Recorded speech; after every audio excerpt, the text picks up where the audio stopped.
शालिनी की उम्र लगभग 28 साल की हो चुकी थी, लेकिन अभी तक उसकी शादी नहीं हुई थी।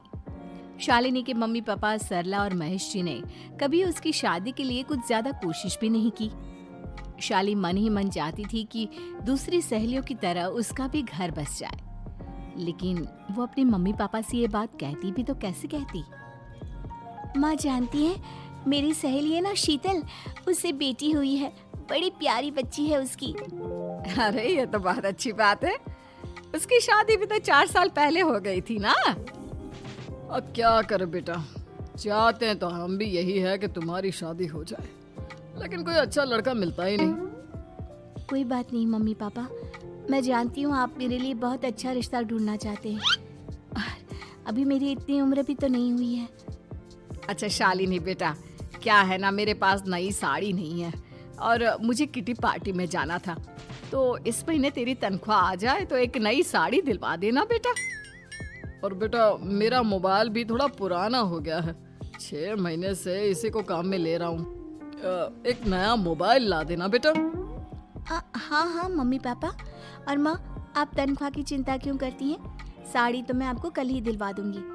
और रही बात आपकी मोबाइल की, तो मैं आज शाम को ही ऑफिस से लौटते वक्त ले आऊंगी। अरे भगवान सबको तुम्हारे जैसी बेटी दे, कितना ध्यान रखती है अपने मम्मी पापा का।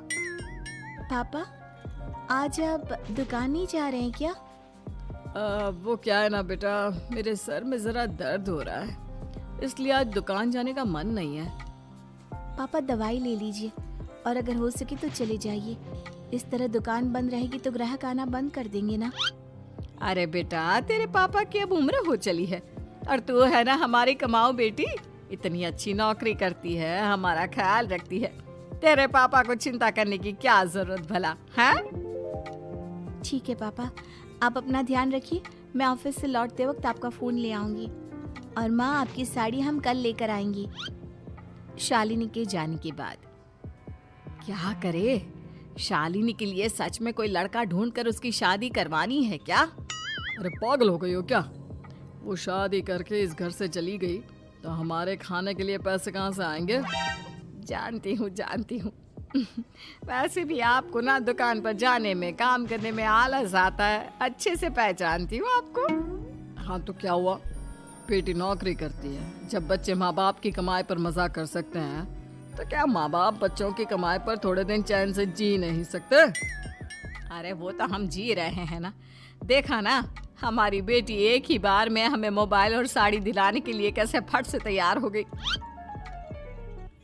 एक दिन सरला की एक पड़ोसन अपने भतीजी का रिश्ता लेकर सरला के घर आती है। सरला बहन, ये मेरा भतीजा है प्रशांत, इसके लिए रिश्ता ढूंढ रही थी बहुत दिन से। अचानक से तुम्हारी बेटी का ख्याल आया। इतनी सुंदर और अच्छी नौकरी वाली लड़की है, मुझे तो बहुत पसंद है। अरे तुम्हारे पसंद करने से क्या होता है, मेरी बेटी को भी तो तुम्हारा भतीजा पसंद आना चाहिए ना। हाँ, ऐसे थोड़ी ना कि तुम्हें हमारी लड़की पसंद आ गई और हमने रिश्ता कर दिया। मेरा भतीजा बहुत बड़ी कंपनी में जॉब करता है। अंकल जी, मैंने आपकी बेटी को देखा है और वो मुझे बहुत पसंद है। हाँ, तुम्हें तो पसंद है, लेकिन हमें भी तो उससे एक बार पूछना पड़ेगा ना। तो बुलाइए ना शालिनी को, उससे पूछ लेते हैं कहाँ है वो। ऑफिस गई है और उसको आने में अभी देर लगेगी। लेकिन तभी शालिनी ऑफिस से आ गई। ये लीजिए, शालिनी भी आ गई। अब आमने सामने ही बात कर लेते हैं। आओ आओ शालिनी बेटा, इससे मिलो। मेरा भतीजा प्रशांत प्राइवेट कंपनी में अच्छी जॉब करता है। अब बेटा, तुम्हें ये लड़का पसंद है क्या? देखो बेटा, सोच समझ कर हाँ करना, तुम्हारे ऊपर कोई जबरदस्ती नहीं है। मम्मी पापा, प्रशांत की जॉब और उसकी बातें सुनकर मुझे तो काफी अच्छा लगा। मैं उससे शादी करने के लिए तैयार हूँ। ये लो, सारा मामला यहीं के यहीं निपट गया। लड़का और लड़की राजी हैं, तो अब हमें क्या।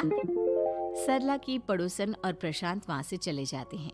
अगले दिन, क्या हुआ मम्मी पापा, आप इतने उदास क्यों लग रहे हैं? वो क्या है ना बेटा, तुमने शादी के लिए हाँ कर दी उस लड़के के साथ। तो क्या हुआ माँ, उस लड़के में कोई खोट है क्या? आपको वो पसंद नहीं? अरे नहीं नहीं बेटा, जिसमें तुम्हारी खुशी उसमें हमारी खुशी।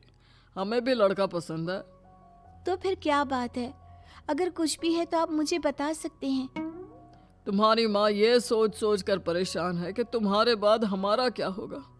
तुम हमारी इकलौती बेटी हो, हमारा बुढ़ापा कैसे कटेगा। अब बेटा, हम अपने बारे में सोचकर तुम्हें जिंदगी भर शादी करने से रोक तो नहीं सकते ना। जाओ, तुम अपनी जिंदगी में खुश रहो। हमारा क्या है, जैसे तैसे जी लेंगे। हाँ बात तो सही है बेटा, कैसे भी करके मैं दुकान का काम कर लूंगा। तुम और प्रशांत शादी करके खुश रहो। अपने माँ बाप की बात सुनकर शालिनी काफी दुखी हो जाती है। उसे लगने लगता है कि वाकई में उसकी शादी हो जाने के बाद उसके माँ और बाप का ख्याल कौन रखेगा। और यही सोचकर वो एक दिन प्रशांत से मिलती है। देखो प्रशांत, तुम मुझे बहुत पसंद हो, लेकिन मैं चाहकर भी तुमसे शादी नहीं कर सकती। अरे क्या हुआ शालिनी, क्या तुम मेरी किसी बात से परेशान हो? नहीं प्रशांत, मैं अपने माँ बाप की इकलौती संतान हूँ।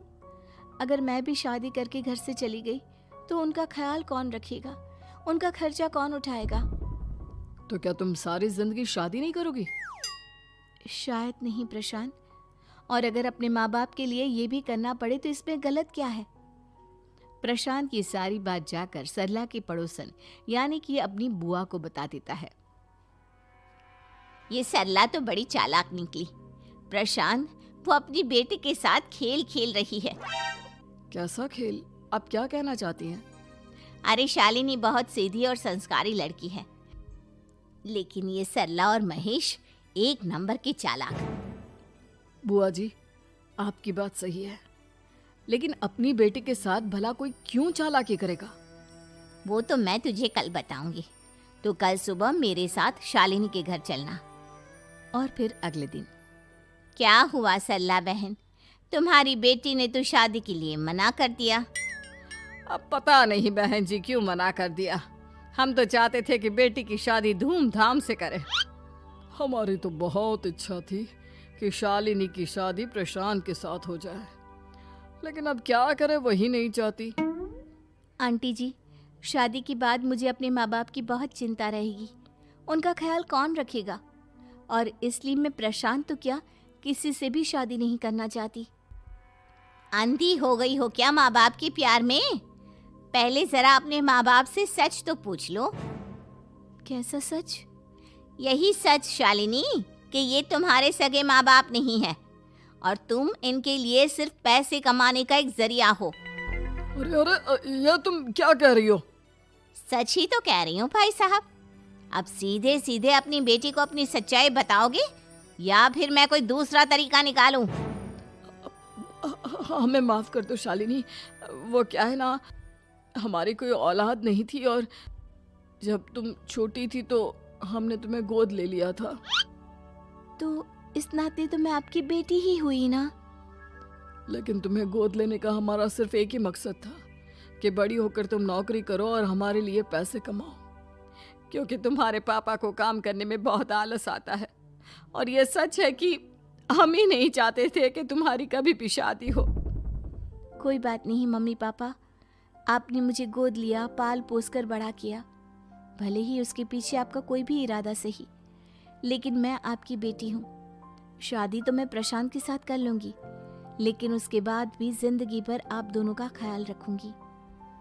शालिनी की बातें सुनकर सरला और महेश को अपनी गलती का एहसास होता है और वो उससे माफी मांगते हैं।